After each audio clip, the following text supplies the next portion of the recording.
Assalamualaikum warahmatullahi wabarakatuh. Pada kesempatan kali ini, kami akan mempresentasikan hasil kerja kelompok kami guna memenuhi tugas pendidikan kewarganegaraan. Terlebih dahulu, izinkan saya memperkenalkan diri. Perkenalkan, nama saya Nanda Putri Sekar Ayu dan nama teman kelompok saya yaitu Muhammad Sadidan, Muhammad Nur Alif Wal Ikram Yauri, Reski Amelia, dan Reza El Kafirani. Untuk mempersingkat waktu, saya akan mempresentasikan materi mengenai bagaimana hakikat pendidikan kewarganegaraan dalam mengembangkan kemampuan utuh sarjana atau profesional. Secara hukum, pendidikan kewarganegaraan bertujuan untuk menjadikan peserta didik manusia yang memiliki rasa kebangsaan dan cinta tanah air. Negara perlu menyelenggarakan pendidikan kewarganegaraan karena setiap generasi adalah manusia baru yang perlu memperoleh pengetahuan, sikap atau nilai dan keterampilan agar mampu mengembangkan warga negara yang memiliki watak atau budi pekerti yang baik dan cerdas untuk kehidupan bermasyarakat yang lebih baik, berbangsa dan bernegara sesuai dengan demokrasi konstitusional. Secara sosiologis, pendidikan kewarganegaraan di Indonesia secara alami mengalami perubahan sebagai akibat dari perubahan yang terjadi di kalangan masyarakat. Era globalisasi yang ditandai dengan pesatnya perkembangan di bidang teknologi, di sisi lain, pendidikan kewarganegaraan harus mengintervensi perilaku negatif warga negara yang cenderung negatif. Pendidikan kewarganegaraan akan sangat dipengaruhi oleh konstitusi yang berlaku dan tuntutan perubahan kemajuan bangsa. Lebih penting lagi, itu akan sangat ditentukan oleh pelaksanaan konstitusi yang berlaku. Apa esensi dan urgensi identitas nasional sebagai salah satu pembentuk pembangunan kerukunan bangsa? Setiap negara yang merdeka dan berdaulat tentunya dapat mengupayakan identitas nasional agar negara tersebut dapat diakui oleh negara bangsa lain dan dapat digunakan dengan bangsa lain. Secara etimologis, identitas nasional berasal dari dua kata, yaitu identitas dan nasional.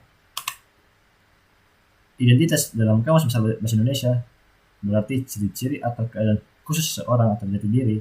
Dengan demikian, identitas menunjuk pada ciri atau penanda yang dimiliki oleh seseorang, pribadi, dan kelompok. Penanda pribadi misalkan diwujudkan dalam beberapa bentuk identitas diri, contohnya KTP, ID card, SIM, kartu pelajar, dan kartu mahasiswa. Sedangkan nasional dalam KYI berarti bersifat kebangsaan, berkenaan atau berasal dari bangsa sendiri, meliputi suatu bangsa. Dalam konteks pendidikan kewarganegaraan, identitas nasional lebih dekat dengan arti jati diri, yakni ciri-ciri atau karakteristik, perasaan atau keyakinan tentang kebangsaan yang membedakan bangsa Indonesia dengan bangsa lain. Identitas nasional bangsa Indonesia akan sangat ditentukan oleh ideologi yang dianut dan standar dasar yang menjadi pedoman berlaku. Identitas nasional dapat diidentifikasi baik dari sifat lahiriah yang dapat dilihat maupun dari sifat batiniah yang hanya dapat dirasakan oleh kesadaran. Apalagi dengan sikap dan perilaku yang ditampilkan, Pancasila sebagai identitas bangsa akan menunjukkan jati diri kita sebagai bangsa Indonesia, yaitu adanya unsur kesamaan yang memberikan ciri khas bagi bangsa Indonesia dalam perkembangannya dari waktu ke waktu. Bagaimana urgensi integrasi nasional sebagai salah satu parameter persatuan dan kesatuan bangsa?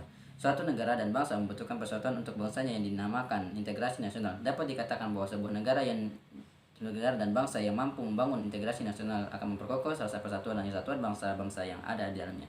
Makna pembentukan integrasi nasional adalah pembentukan suatu identitas nasional dan penyatuan berbagai kelompok sosial dan budaya ke dalam suatu persatuan wilayah. Terdapat tiga jenis integrasi, yaitu integrasi politik, integrasi ekonomi, dan integrasi sosial budaya. Integrasi nasional sangat penting disebabkan tujuan negara hanya akan dapat dicapai apabila terdapat suatu pemerintahan yang mampu mengarahkan seluruh potensi masyarakat agar mampu bersatu dan bekerja sama.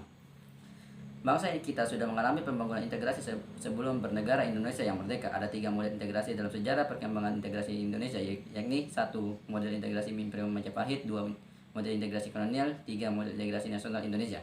Ada 5 pendekatan atau cara bagaimana para pemimpin politik mengembangkan integrasi bangsa, yaitu adanya ancaman dari luar, 2. Gaya politik kepemimpinan, 3. Kekuatan lembaga politik, 4. Ideologi nasional, dan 5. Kesempatan pembangunan ekonomi. Bagaimana nilai dan norma konstitusional Undang-Undang Dasar NRI 1945 dan konstitusional ketentuan perundang-undangan di bawah undang-undang. Dari sudut pandang ini, kita akan dapat memahami mengapa manusia dalam suatu negara membutuhkan konstitusi, hingga muncul pepatah homo homini lupus, artinya yang kuat mengalahkan yang lemah. Selanjutnya, kesepakatan rakyat untuk menyerahkan kekuasaannya kepada penguasa untuk memelihara kesepakatan rakyat tersebut dengan istilah Factum Subjunctionis. Dalam bukunya Leviathan, ia mengajukan argumen tentang kewajiban politik yang disebut kontrak sosial yang melibatkan penyerahan kedaulatan kepada primus inter pares yang kemudian memerintah secara mutlak. Primus inter pares adalah yang pertama dari kawanan atau dari orang-orang yang paling penting dan menonjol di antara orang-orang dengan peringkat yang sama. Pemikiran Hobbes tidak lepas dari pengaruh kondisi pada masanya, sehingga ia cenderung mempertahankan monarki absolut dengan konsep hak ilahi yang menyatakan bahwa penguasa di bumi adalah pilihan Tuhan sehingga ia memiliki otoritas yang belum pernah ada sebelumnya. Pandangan inilah yang menyebabkan munculnya raja-raja tirani. Prancis dimahkotai pada 14 Mei 1643 pada usia 5 tahun. Perubahan Undang-Undang Dasar Negara Republik Indonesia tahun 1945 yang pada mulanya merupakan tuntutan reformasi, dalam perkembangannya menjadi kebutuhan bagi seluruh bangsa.